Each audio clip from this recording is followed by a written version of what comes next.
झाला रे माझ्या लय दूधच केलाय वरील पहिला मला पण तुला मी तुला मी आणि चहा कसला झालाय तर मला सांग मीच केलाय.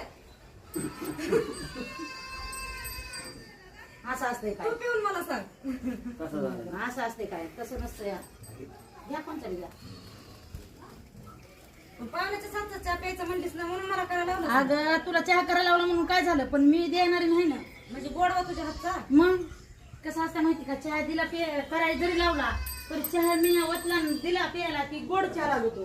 बरोबर आहे पण साखर काही टाकली नाही. हा नाही साखर नाही टाकली सगळं तिनं टाकलं फक्त आणलाय ना म्हणजे पाहुण्यानं म्हणून साखर कमी पडली तरी व्यवस्थित ठेवा. हा समजा तुझ्या हाताने साखर कमी पडली पत्ती कमी पडली ते माझ्या नाही तुझ्यावर नाही यावा माझ्यावर यावा म्हणजे मी दिलं तर म्हणते ना वहिनीनं मोठ्या चहा केला कशाला काय म्हणायचं